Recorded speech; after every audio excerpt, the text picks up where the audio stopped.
시애틀 순복음교회 성도 여러분, 한 주간도 주님의 은혜 가운데 평안하셨습니까? 오늘도 참 좋은 날입니다. 이 귀하고 복된 주일 아침 하나님께 정성껏 예배드리시고 주님 주시는 크신 은혜와 그 평안함 가운데 거하시는 저와 성도님들 되시기를 예수님의 이름으로 축원드립니다. 우리 다 같이 사도신경 하심으로써 6월 12일 둘째 주 주일 예배를 하나님께 드리겠습니다. 전능하사 천지를 만드신 하나님 아버지를 내가 믿사오며 그 외아들 우리 주 예수 그리스도를 믿사오니 이는 성령으로 잉태하사 동정녀 마리아에게 나시고 본디오 빌라도에게 고난을 받으사 십자가에 못 박혀 죽으시고 장사한 지 사흘 만에 죽은 자 가운데서 다시 살아나시며 하늘에 오르사 전능하신 하나님 우편에 앉아 계시다가 저리로서 산자와 죽은 자를 심판하러 오시리라. 성령을 믿사오며 거룩한 공예와 성도가 서로 교통하는 것과 죄를 사하여 주시는 것과 몸이 다시 사는 것과 영원히 사는 것을 믿사옵나이다. 아멘. 오늘 은혜 받으실 하나님의 말씀은 미가 6장 6절에서 8절 말씀입니다. 미가 6장 6절에서 8절 말씀을 다 같이 한 목소리로 봉독하시겠습니다. 내가 무엇을 가지고 여호와 앞에 나아가며 높으신 하나님께 경배할까? 내가 번제물로 1년 된 송아지를 가지고 그 앞에 나아갈까? 여호와께서 천천의 순양이나 만만의 강물 같은 기름을 기뻐하실까? 내 허물을 위하여 내 맏아들을 내 영혼의 죄로 말미암아 내 몸의 열매를 드릴까? 사람아, 주께서 선한 것이 무엇임을 내게 보이셨나니 여호와께서 내게 구하시는 것은 오직 정의를 행하며 인자를 사랑하며 겸손하게 내 하나님과 함께 행하는 것이 아니냐. 아멘. 함께 봉독한 말씀을 가지고 그가 보이신 것이라는 제목으로 은혜 나누겠습니다. 오늘은 기독교 절기에 있어서 삼위일체 주일입니다. 삼위일체라는 말은 말 그대로 성부 하나님, 성자 예수님, 성령 하나님 이렇게 각각의 삼위격으로 구분되시는 하나님이 본질적으로 동일하신 한 분 하나님이시다라는 개념입니다. 이것을 인간의 이성이나 논리적인 설명으로 납득시키기란 그리 쉽지는 않습니다. 여러 가지 비유를 통해서 이 삼위일체의 교리에 대하여 설명하려 들지만 그것을 설명하려고 하면 할수록 그 본질에서 벗어날 때가 많다라는 것이죠. 마치 시간과 공간을 초월하신 하나님에 대하여 우리가 설명하려 하는 것과 마찬가지라는 것입니다. 이처럼 지금도 살아계시며 역사하시는 하나님, 그 하나님은 성경에 의하여 하나님께서 자기 자신을 가르쳐 하셨던 말씀을 위하여 알아가는 것 말고는 다른 도리가 없는 것입니다. 그런데 중요한 것은 하나님께서 우리에게 요구하신 것은 우리가 깨달을 수도 이해할 수도 없는 그런 높은 차원의 지식을 원하고 계시지 않다라는 것이죠. 우리가 하나님에 대하여 이해할 수 있는 것이 있다면 이 성경에 기록되어 있는 인간의 역사 속에 임재하셨던 그 하나님에 대한 모든 말씀, 그것을 통해서 하나님의 존재를 깨닫고 그 하나님과 나는 어떤 관계인가를 깨닫게 되는 것입니다. 우리가 하나님께 향하여 바라고 구하는 것이 있는 것과 마찬가지로 하나님께서도 우리에게 바라시고 우리에게 구하신 것들이 있다라는 것이죠. 부족한 것이 있어서가 아니라 우리와 함께 하시고 우리와 교제하기를 원하시는 것이 하나님의 존재 양식에 있어서 굉장히 중요한 것이기 때문입니다. 오늘 본문 말씀은 하나님께서 미가 선지자를 통해 하셨던 말씀입니다. 미가 6장 6절에서 7절 말씀을 보면 내가 무엇을 가지고 여호와 앞에 나아가며 높으신 하나님께 경배할까? 내가 번제물로 1년 된 송아지를 가지고 그 앞에 나아갈까? 여호와께서 천천의 순양이나 만만의 강물 같은 기름을 기뻐하실까? 내 허물을 위하여 내 맏아들을 내 영혼의 죄로 말미암아 내 몸에 열매를 드릴까? 아멘. 하나님에 대하여 우리가 모든 것을 알 수 없다 할지라도 하나님이 우리에게 말씀하시고 또 우리가 하나님의 존재를 깨닫게 되는 순간부터 우리는 그 하나님께 대한 어떤 태도를 갖게 됩니다. 그것이 바로 신앙이라는 것입니다. 그 하나님을 찾게 되고 그 하나님을 기쁘게 해드리고 싶은 그런 마음이 우리 속에서 샘솟아 나오는 것이죠. 미가 6장 6절에서 7절 말씀은 이렇게 시작하고 있습니다. 우리가 무엇을 가지고 여호와 하나님께 나아가며 높으신 하나님께 경배할까? 마치 우리가 어떤 아주 중요한 자리에 초청받아 갔을 때 어떠한 옷을 입고 가며 또 그분이 좋아할 만한 어떤 선물을 준비할까 고민하는 것과 마찬가지라고 할 수 있겠죠. 여기서 말한 일련된 송아지, 율법에 의하면 하나님께 드리는 제사에 있어서 가장 최상급의 제물입니다. 흠없는 송아지만으로는 성이 차지 않아서 수를 헤아릴 수 없는 천천의 순양, 마치 강물처럼 흐르고 있는 만만의 그런 기름들을 가지고 하나님께 나아가면 하나님이 기뻐하실까라는 질문을 하고 있는 것이죠. 또한 나의 허물과 내 영혼의 죄악을 씻기 위해서, 용서받기 위해서 나의 가장 사랑하는 맏아들이나 내 몸의 열매를 하나님께 드리면 하나님이 기뻐하실까라는 질문으로 하나님을 향한 인간들의 그 마음, 그 간절함을 표현하고 있는 것입니다. 사람들은 생각하기를 율법에 기록된 대로 흠이 없는 송아지를 하나님께 드리는 것, 수를 헤아릴 수 없는 그러한 많은 양들과 그 기름으로 하나님께 번제를 드리는 것, 마치 아브라함이 자신의 아들 독자 이삭을 하나님께 바치려고 했던 것처럼 자신의 자녀나 그의 몸으로 행한 모든 열매로 하나님께 서원하여 바치는 것, 이것으로 하나님이 기뻐하실 거라고 생각하고 있다라는 것입니다. 물론 하나님이 그것을 기뻐하지 않으신다라는 뜻은 아닙니다. 하나님께서는 흠이 없는 숫송아지를 드리는 자나 그보다 형편이 없어 비둘기나 고운 가루 에바로 하나님께 드리는 모든 자들의 예물을 기쁘게 받으십니다. 그들의 중심에 하나님을 사랑하고 하나님께 감사하는 마음, 그리고 하나님의 말씀대로 뜻대로 살아가겠다는 그들의 그 간절한 기대와 소망으로 나오는 그들의 그 중심을 그들이 정성껏 준비한 예물과 함께 하나님이 기쁘게 받으시죠. 이 미가 선지자는 남유다 11대 왕이었던 요담과 12대 왕이었던 아하스, 13대 왕이었던 히스기야 시대까지 활동했던 선지자입니다. 우리가 잘 알다시피 히스기야 선지자는 성전은 물론 이스라엘 온 전역을 정화시켰고 그동안 제대로 지켜지지 않았던 하나님의 율법에 의하여 여호와의 절기를 성대하게 치르던 왕이었습니다. 물론 그의 아버지였던 아하스는 하나님의 성전에 다른 번제단을 만들고 하나님의 말씀이 아닌 즉 다윗의 길로 행하지 않았던 그런 왕이기는 했습니다. 11대 왕 요담 역시 하나님의 말씀대로 행하는 선한 왕이기는 했지만 여전히 산당을 없애지 않았고 이스라엘 백성들로 하여금 온전히 하나님을 섬기게 했던 왕은 아니었습니다. 그러나 그들과 히스기야는 달랐다라는 것입니다. 그런데 중요한 것은 그런 히스기야를 향한 하나님의 마음과 사랑, 그것과는 별개로 하나님의 말씀, 하나님의 율법이 새롭게 되던 그때에도 여전히 악을 행하고 있었던 많은 하나님의 백성들을 향하여 미가 선지자를 보내 선포하셨던 것입니다. 호세아 4장 6절 말씀을 보면 이렇게 기록되어 있습니다. 내 백성이 지식이 없으므로 망하는도다. 내가 지식을 버렸으니 나도 너를 버려 내 제사장이 되지 못하게 할 것이요 내가 내 하나님의 율법을 잊었으니 나도 내 자녀들을 잊어버리리라. 아멘.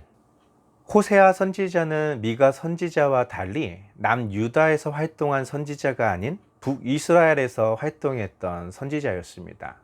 하나님의 율법을 버리고 자신들이 만들어 놓은 절기와 자신들이 만든 어떤 제단에서 자신들이 선출한 그런 제사장에 의하여 하나님께 제사가 드려지고 있었던 그런 나라가 바로 북이스라엘이었습니다. 하나님이 보시기에 옳지 않았던 것이죠.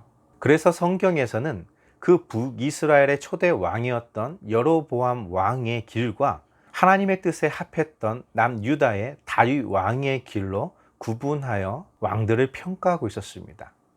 북이스라엘이 멸망을 향하여 달려가고 있을 그때에 하나님께서는 호세아 선지자를 보내셔서 그들에게 말씀하셨던 것이죠. 내 백성이 하나님을 아는 지식이 없어서 망하게 됐다라는 것입니다. 그들 역시 아브라함의 자손들이었지만 역사의 뒤편으로 사라져버리게 되는 원인이 있다면 그들이 하나님에 대한 지식을 버렸기 때문입니다. 하나님의 거룩한 백성, 제사장 나라로 세우셨던 그들이 더 이상 하나님의 백성이 아니요 거룩한 제사장이 될 수 없었다라는 것입니다. 또한 그들이 하나님의 말씀인 율법을 잊어버림으로 말미암아 하나님께서도 그들의 자손들을 잊으시겠다라는 말씀인 것이죠. 이것은 일종의 범죄한 이스라엘에 대한 하나님의 보복이 아니십니다. 신명기 28장에도 기록되어 있듯이 하나님께 복받는 것과 저주받는 길이 무엇인지 이미 그들은 알고 있었습니다. 그런데 그것을 저버렸다라는 것입니다. 지금 히스기야 왕이 등극한 이후로 성전과 남유다 온 지역을 정화시키고 산당들을 부수고 그 모든 것들을 금지시켰던 그 시대에 하나님은 미가 선지자를 통하여 북이스라엘에게 호세아를 통해 경고하셨던 것 같은 경고를 하고 있는 것입니다. 남유다의 모습을 보면 정말 하나님을 기쁘시게 하고 싶고 하나님을 경배하고 싶은 것처럼 보여질 수도 있습니다. 거룩한 흠이 없는 숫송아지를 준비하고 수많은 양떼와 기름으로 하나님을 예배하려는 그런 모습들로 마치 이 나라와 이 백성은 하나님의 뜻대로 살아가는 하나님의 마음에 합한 그런 백성들로 느껴질 만큼 그들의 종교적인 열심이 대단했다라는 것입니다. 그런데 하나님은 말씀하시죠. 미가 6장 8절 말씀입니다. 사람아, 주께서 선한 것이 무엇임을 내게 보이셨나니 여호와께서 내게 구하시는 것은 오직 정의를 행하며 인자를 사랑하며 겸손하게 내 하나님과 함께 행하는 것이 아니냐. 아멘. 너희가 하려고 하는 것, 너희가 준비한 예물, 그것이 부족하다. 그런 뜻은 아닙니다. 정말 너희가 진심으로 하나님께 나아오고 하나님을 경배하고 싶다면 내가 너희에게 어떻게 해야 될 것, 그 선한 것들을 너에게 보여주지 않았느냐라는 말씀인 것이죠. 너는 하나님께 무엇을 가지고 나아갈까 고민하지만 하나님이 너에게 요구한 것이 있었다라는 것이죠. 그것은 다름 아닌 오직 정의를 행하는 것입니다. 그리고 인자를 사랑하는 것입니다. 서로를 아끼고 사랑하고 존귀하게 여기라는 것이죠. 그리고 언제든지 겸손한 마음으로 우리를 사랑하시는 그 하나님과 함께 동행하고자 하는 마음이 있어야 된다라는 것이죠. 다시 말해서 그들의 모습에는 흠없는 어린 송아지가 있고 천천의 양들과 그런 만만의 강물과 같은 기름들이 여호와 하나님의 제단에 바쳐지고 있었지만 그들의 모습 속, 그들의 마음, 그들의 중심에는 정의가 사라졌고 자신들의 형제, 이웃들을 사랑하는 그런 인애가 사라졌습니다. 그리고 겸손한 마음으로 하나님의 뜻을 따라 함께 동행하는 것이 아니라 각자 자기의 소견에 옳은 대로 행동하며 살아가고 있었다라는 것이죠. 오늘날 이 시대의 모습은 다를까요? 북이스라엘도 남유다도 그것 때문에 멸망을 당했습니다. 그렇다면 오늘날 우리들의 신앙은 북이스라엘과 남유다와 비교해 보았을 때 어떠합니까? 우리는 주일 성수를 하며 11조를 온전히 바치며 하나님께 기쁘고 감사한 마음으로 봉사하고 이웃에게 구제하며 살고 있습니다. 북이스라엘도 남유다도 그렇게 살았습니다. 그렇다면 우리의 예배, 우리의 11조와 헌물, 교회 안팎에서 우리가 구제하고 선교하는 그 모든 것들이 남유다와 북이스라엘과 다른 무엇이 있을까요? 그들과는 구별되는 다른 것이 있어야 한다면 오직 정의를 행하는 것과 인자를 사랑하는 것과 겸손한 마음으로 하나님과 함께 동행하는 그런 모습이 있어야 된다는 것이죠. 그러한 모습으로 하나님께 예배드리고 헌물드리며 봉사하는 것들에는 하나님의 약속된 축복이 임하지만 그렇지 못하고 형식적인 신앙생활을 하고 있다면 우리의 기대와는 달리 바람을 잡는 것과 같은 허무한 것이 되고 말 것입니다. 하나님께서는 미가를 통해 말씀하십니다. 내가 선한 것을 너에게 미리 보였다라는 것이죠. 그렇다면 하나님께서 보여주신 그 선한 것이 무엇일까요? 미가 6장 4절에서 5절 말씀에 기록하고 있습니다. 내가 너를 애굽 땅에서 인도하여 내어 종노릇하는 집에서 속량하였고 모세와 아론과 미리암을 내 앞에 보냈느니라. 내 백성아, 너는 모압 왕 발락이 꾀한 것과 부올의 아들 발람이 그에게 대답한 것을 기억하며 시딤에서부터 길갈까지의 일을 기억하라. 그리하면 나 여호와가 공의롭게 행한 일을 알리라 하실 것이니라. 아멘. 이 말씀은 하나님께서 그들을 출애굽하셨던 사건과 그 가나안으로 가는 광야 생활 여정 속에서 그들과 함께 하셨던 일들을 함축적으로 기록하고 있는 것이죠.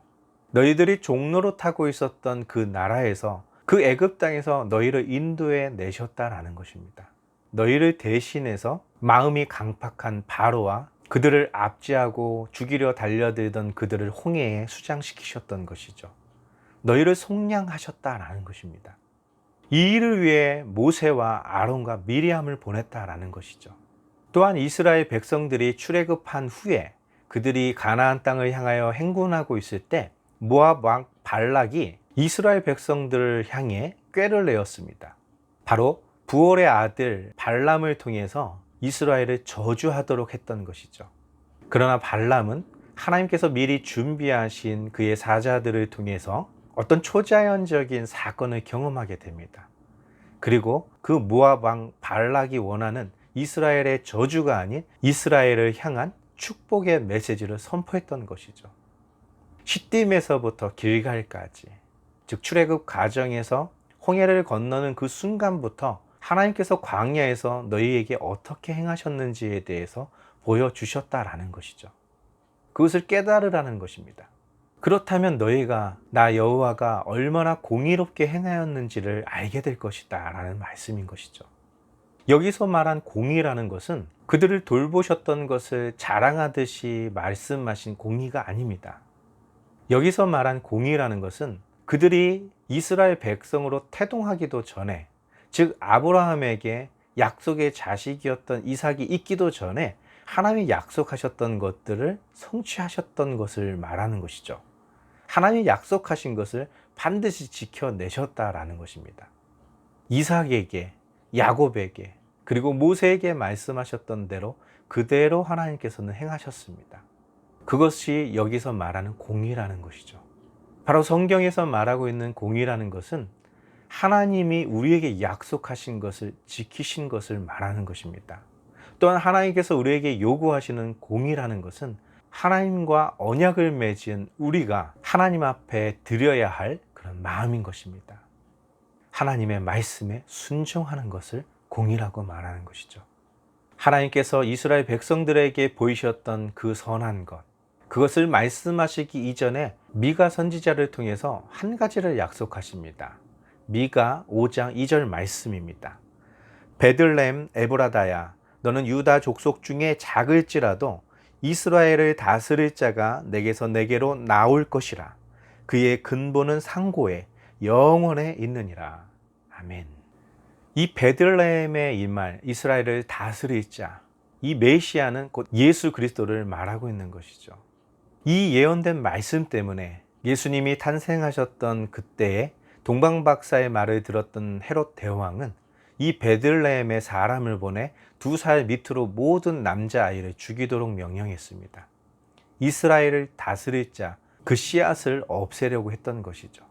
그러나 하나님께서 약속하신 그 메시아 예수 그리스도는 인간의 손으로 제거할 수가 없는 분이십니다. 그는 태초부터, 상고적부터, 영원전부터 존재하셨던 하나님이셨기 때문이죠.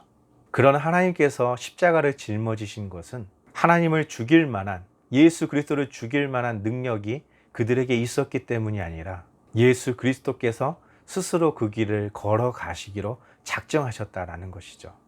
바로 그것이 하나님의 약속이었고, 그것이 하나님의 뜻이었고, 그 뜻이 하늘에서 이루어진 것처럼 땅에서도 이루어져야 했기 때문입니다.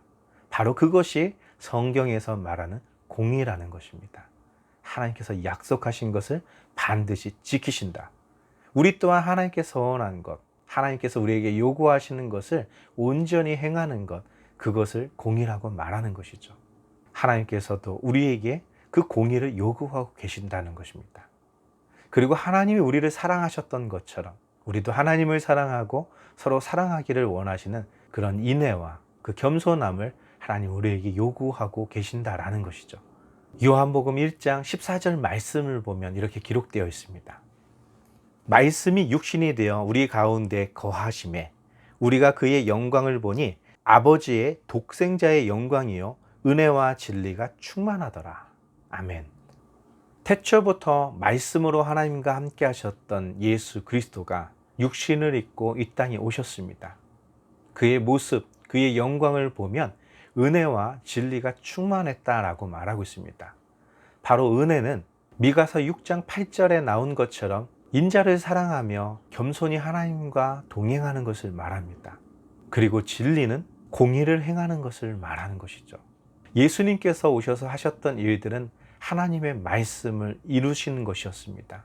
하나님의 약속을 완성시키는 것이었죠. 그 모든 일을 인애로, 은혜로 행하셨다라는 것입니다. 마태복음 17장 5절 말씀은 이렇게 기록하고 있습니다. 말할 때에 호련히 빛난 구름이 그들을 덮으며 구름 속에서 소리가 나서 이르되 이는 내 사랑하는 아들이요 내 기뻐하는 자니 너희는 그의 말을 들으라 하시는지라. 아멘.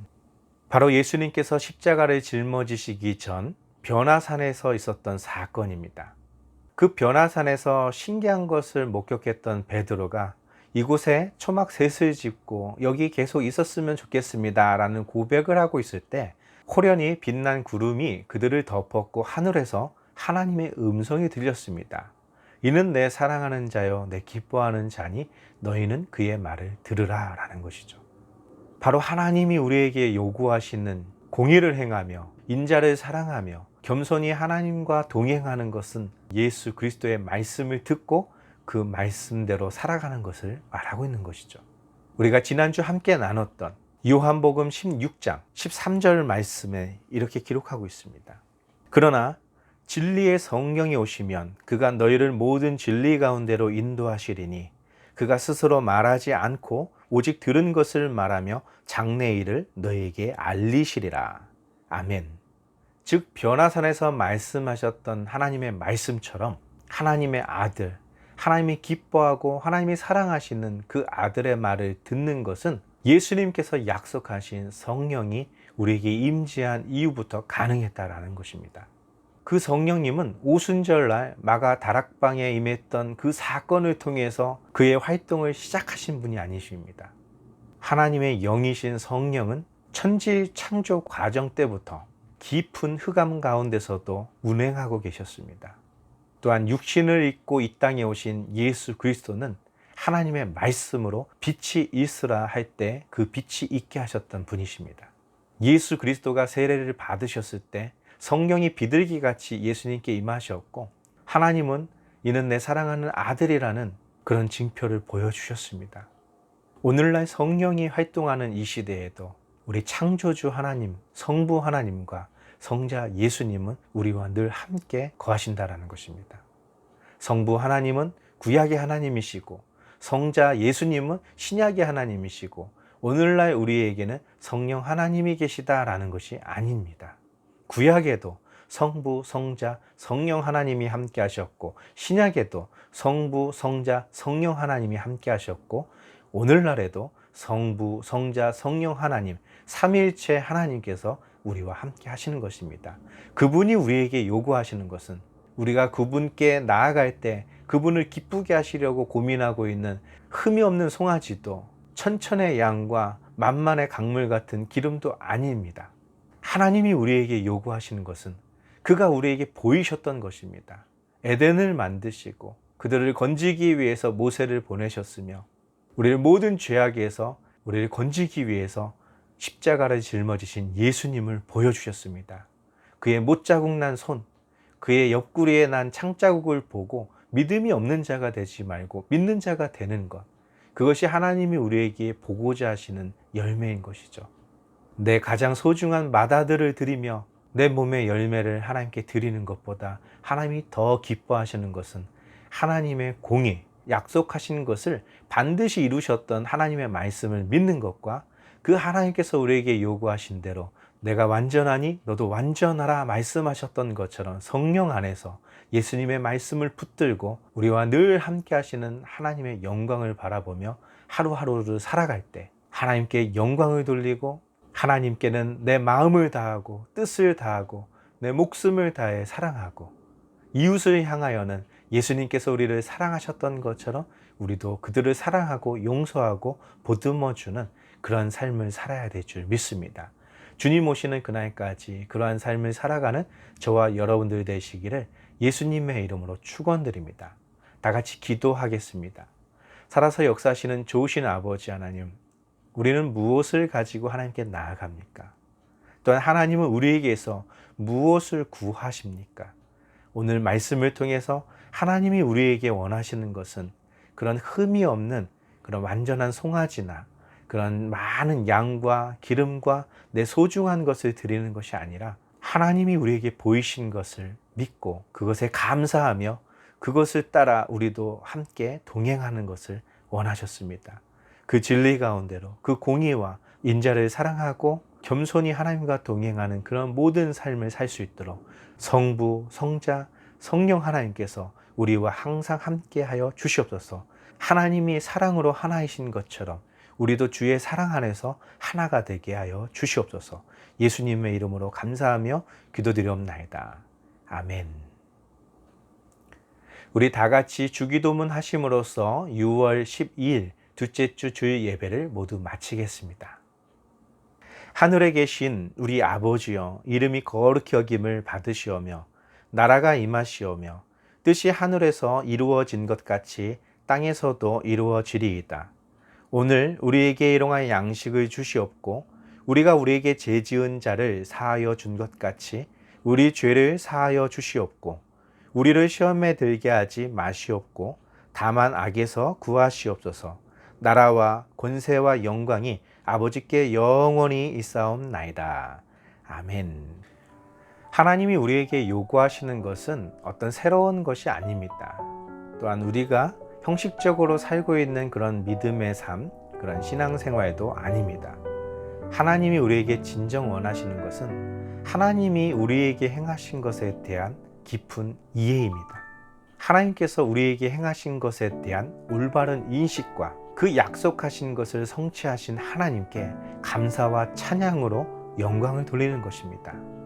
그리고 그토록 허물 많고 죄가 많은 우리를 용서하시고 우리를 건지셨던 예수 그리스도의 그 사랑 안에서 우리도 이 시대를 함께 살아가고 있는 우리 이웃들, 우리 소중한 사람들에게 사랑과 은혜를 베푸는 것입니다.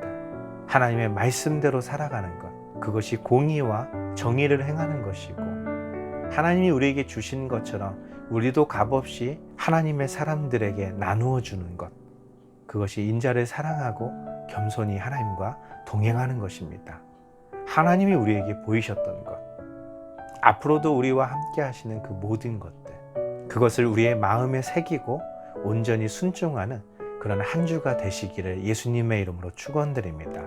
한 주 동안 주님의 은혜 가운데 승리하시고 다음 주 또 함께 예배 드리겠습니다. 할렐루야.